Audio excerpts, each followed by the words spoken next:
გამარჯობა მეგობრებო. ძალიან ბევრმა იუთუბერმა და არა მარტო იუთუბერმა, ძალიან ბევრმა ავტომოყვარულმა გადაიღო და ჩაწერა ამ ახალ კანონთან დაკავშირებით.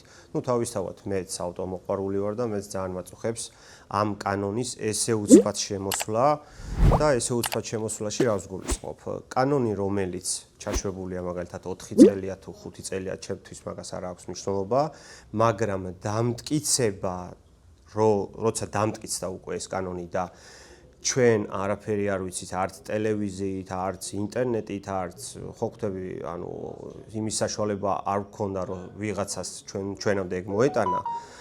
ერთ მაგალითს მოგიყვებით, ჩემ ძმაკაც ჩამოვართვეს ერთი კვირის უკან მანქანა რა. და რა სიტუაცია იყო, ავედი, ჩემ ძმაკაც წავუსაყოვნად და ვეკითხები რომ აი ეს კანონი ხმაზე და თვით უნებურად გადაკეთებულ ამ ტრასაზე და ბოლობაჩოგზე როდის მერე შემოვიდა და დამტკიცდა.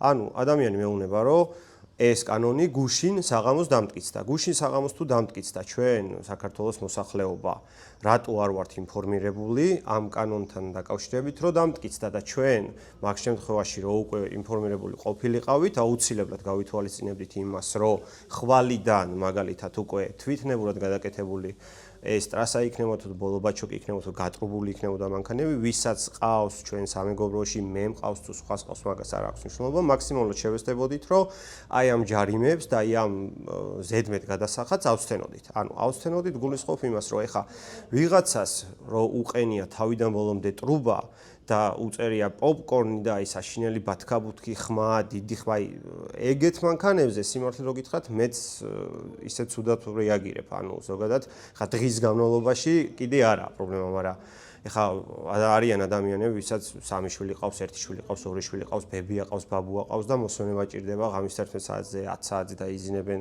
დილამდე, მშვიდად უნდა ეძინო. მაგას ვემხრობი ყველანაირად აბსოლუტურად, უბრალოდ ერთი იმას არ ვემხრობი, რომ შენ ვინც ეს კანონი შემოიღე მაგალითად და დაამტკიცე, რატო ჩვენამდე ეგ კანონი არ მოვიდა ან ტელევიზიით, ან ინტერნეტით მაინც. და ამ ადამიანს ვეკითხები, რომ ეს კანონი რო დამტკიცდა, ჩვენ ინფორმირებული არა ვართ, ხო?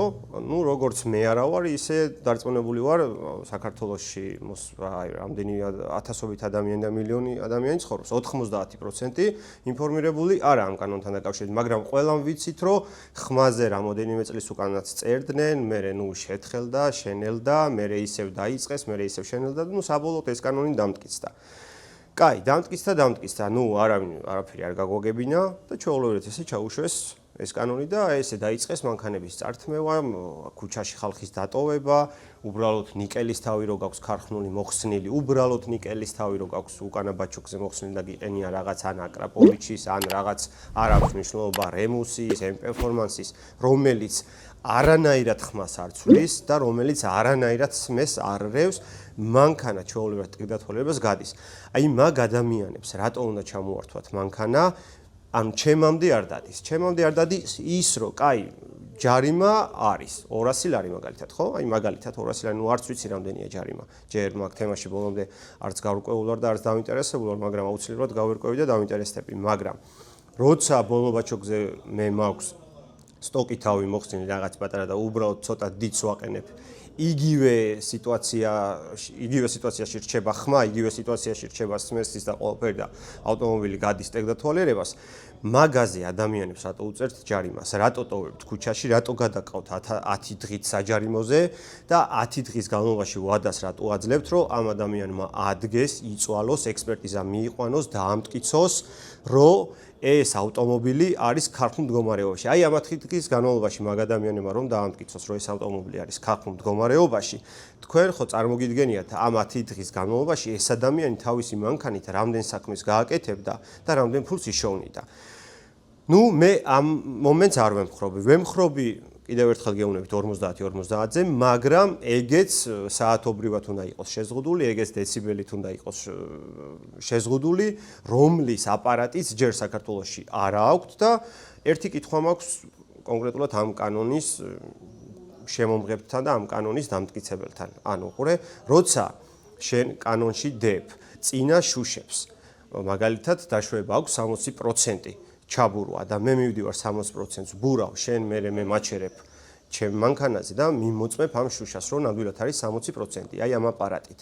და შენ როცა კანონს ამტკიცებ, რომ მანქანას აქვს დიდი ხმა და შენ მოდიხარ და აპარატი არ აქვს ამ ხმის შესამოწმებელი და სიტყვიერად მეუბნები, რომ ჩემი მანქანა არის გადაკეთებული და ჩემი მანქანა არის თვითნებურად გადაკეთებული და დიდი ხმა აქვს და სიტყვიერად მეუბნები და მართმევ მანქანას, უშვებ საჯარიმოს და 10 დღე ქუჩაში მტოვებ და 10 დღის განმავლობაში მე ამ მანქანით იმდენ საქმეს გავაკეთებ და იმდენს მოვახმარ ჩემ ოჯახს ამ მანქანას, რომ ფიზიკურად ხო ხვდები ადამიანები არიან, ვისაც არ ყავს 2-3 მანქანა, ყავს 1 მანქანა და იმ ერთ მანქანით მთელ ოჯახს არჩენს. ანუ პროსტა ამ ხალხმა რა დააშავა ვერ ხვდები, ანუ ფიზიკურად ვერ ხვდები. გარდა იმისა, ანუ ჩემ მანქანებზე აღარ დავიწყებ საუბარს.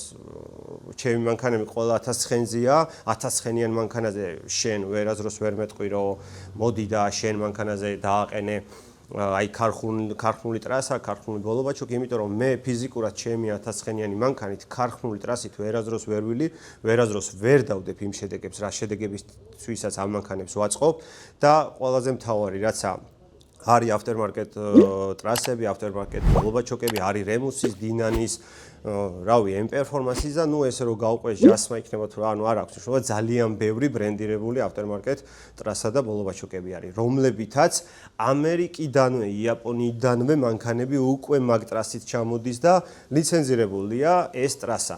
სხვა ქვეყნებში ჩვენთან აი ეს ტრასა რატო არ არის ლიცენზირებული, აი ეს ტრასა რატო მიიჩნევა თვითნებურად გადაკეთებულად და რავი, ანუ საქართველოში ავტო მოყვარულის მანქანა აი 100 ადამიანი მაგალითად რო ავიღოთ 95-ს უყენია aftermarket-ის თავიდან ბოლომდე ტრასა და aftermarket-ის ბოლობაჩოკი. აი ამ ადამიანებმაც რა დააშავა, უყურე? ტრასა რომელიც ღირს და ბოლობაჩოკი რომელიც ღირს მაგალითად 4000 евро და მსოფლიოს მასშტაბით არის ლიცენზირებული, საქართველოში რატოა კანონდარღვევა? აი ამასაც ვერ ხვდები. Ну, რაც შეეხება ამ კანონს, ნაწილობრივ ვემხრობი, ნაწილობრივ არ ვემხრობი და რაც შეეხება რას არ ვემხრობი. არ ვემხრობი ისეთ მანქანებს, რომლებიც არიან თავიდან ბოლომდე გატრუბულები. აი ეს გატრუბულს გულისხმობ დაუნფაიფიდან ტურბოდან და ცხელი კოლექტორიდან წამოსული ბოლომდე ტრუბა რო არის და აი ბოლო თავებში რაღაც aftermarket-ები უყენიან და პლუს ამას ძალიან მაგარი და ძლიერი პოპკორნი რო უწერიათ, აი ერთს რო გაისვრის და ნახევარ უბანს რო აღვიძებს და ესმის. ანუ ну, კი, მესმის თავიანთი მანქანა, რასაც უნდა გააკეთებენ, როგორც უნდა გააკეთებენ, მაგრამ ერთმანეთი, პირველ რიგში ერთმანეთი უნდა გავითვალისწინოთ, ერთმანეთს პატევი უნდა ვცეთ, იმ 10 მანქანის გამო დანარჩენი 100 მანქანა არ უნდა ჯარიმდებოდეს. ну, ამ 100 მანქანაში წეღარას ვისაუბრე, არის aftermarket თავიდან ბოლომდე ტრასები, ბოლობაჩოკები, რომლებიც სტაბილურად ჩუმია, თუ ну, EM-ების შემთხვევაში დასლონკას არ გაუხსნით, უკან გამხსნელები აქვს, რომელიც ოდნავ ხმას უმატებს. არის მანქანები, რომლებიც ქარხნულადვე გამოდის, აი თავიდან ბოლომდე სუპერ სპრინტი, თავიდან ბოლომდე დინანი, ძალიან ბევრი მანქანა შემხვედრია და აი ჩემ მეგობრებსაც, მაგალითად გიორგი სულავასაც ყავს M6, თავიდან ბოლომდე დინანია და აი ისეთი მაგარი ხმა აქვს, ხო ხვდები? ანუ ეგ არის ქარხნული რა. აი გიომ რა უნდა გააკეთოს მაგალითად. სერტიფიკატი, ну, ეხა საქართველოში ვინ უნდა მოგცეს დინანის სერტიფიკატი? ეგ ანუ სისულელია მაგაზეც ფიქრიც და ლაპარაკიც, რომ ვიღაცასთან მიხვალა შენ ამის სერტიფიკატს აქ მოგცემს. ის უკვე სერტიფიცირებულია მსოფლიოს მასშტაბით. და მსოფლიოს თუ ამაზე პრობლემა არ აქვს და დეციბელის საზომი აქვს და ის დაშვებულია ჩვენ ქვეყნის გარეთ, ყველა ქვეყანაში ჩვენთან რატო არ უნდა იყოს დაშვებული? ამას არ ვემხრობი, პლუს იმას არ ვემხრობი იმას, რომ მანქანები, ანუ ავტომოყვარულების მანქანები, რომლებიც ძალიან ბევრია, 1000-ობით, 100,000-ობით მანქანებია, რომლებიც არის დაახლოებით 800 ცხენზე, დაახლოებით 900 ცხენზე და იმ მანქანის მეპატრონემ და იმ მანქანის მოყვარულმა როგორ უნდა ადგეს და დააყენოს თავიდან ბოლომდე ქარხნული ტრასა, რომელსაც ექნება რეზონატორი, კატალიზატორი და ბოლობაჩოკი. ფიზიკურად ამ ჯანიან მანქანებისთვის გამორიცხულია, რომ ქარხნულ ტრასაზე, ანუ მაგ ჯანის მანქანა მიაროს, ფიზიკურად ვერ ივლის. ეგეთი მანქანებისთვის არსებობს ზუსტად ეს aftermarket, ახლა მეც აღვნიშნე კიდევაც 2-3 მანქანა მყავს, რომელიც არის 800, 1000 ცხენზე და სამივე მანქანაზე. ეხლა ამ ეტაპისთვის მიყენია სამივე მანქანაზე კიდევ ერთხელ მივხვდი მიყენია aftermarket თავიდან ბოლომდე ტრასა და ბოლობაჩოკი, რომლებიც კაკ მინიმუმ ღირს სადღაც 3000-დან 4000 დოლარამდე. ფიზიკურად იმიტომ ვერ მოხსნი ამას, რომ ამ ტრასაში და ამ ბოლობაჩოკში თავის დროზე ფულია გადახდილი და მე რატო უნდა მოხსნა ამხელა ფასიანი და სერტიფიცირებული ტრასა და ბოლობა ჩოკი იმის გამო რომ ვიღაცას თავიდან ბოლომდე გატრუბული აქვს.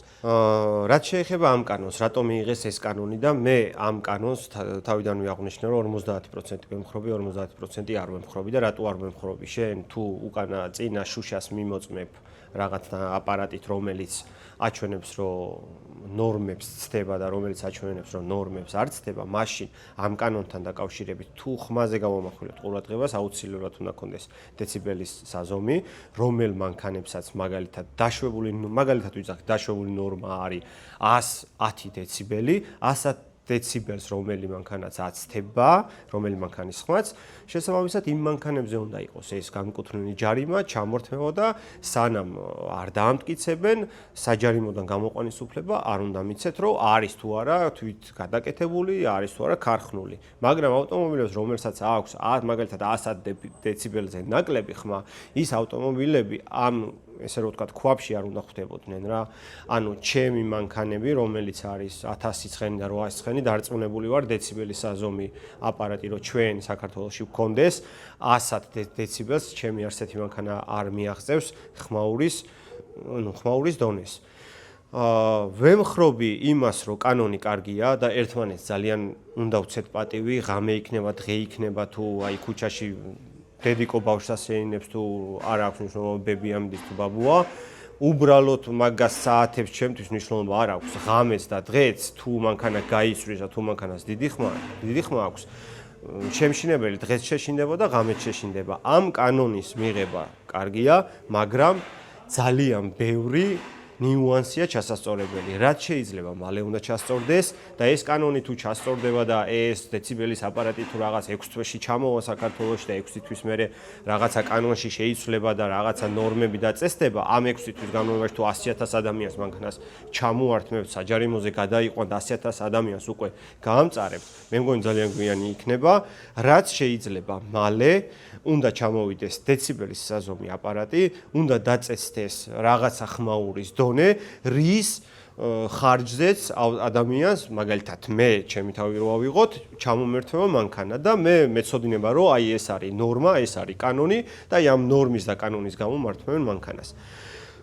ძალიან კარგი კანონია, მაგრამ 50-50-ზე. თან ვემხრობი, თან არ ვემხრობი. ყველაფერი უნდა დაალაგდეს, ჩასწორდეს და როგორც ჩვენ ადამიანებს ჩვენ ქართველებს შეგვეფერება, ის უნდა გაკეთდეს ყველაფერი და ერთმანეთს მოგიწოდებთ ადამიანებო და მეგობრებო, პატივი ვცეთ, ღამე იქნება თუ დღე იქნება, არ აქვს მნიშვნელობა, ბავშვთან ერთად ვიქნებით თუ ბებიასთან ერთად ვიქნებით, მაქსიმალურად ისე ვიაროთ და ისე გავიაროთ და ისე გავაკეთოთ ყველაფერი, რომ სხვას ზიანი არ მივაყენოთ.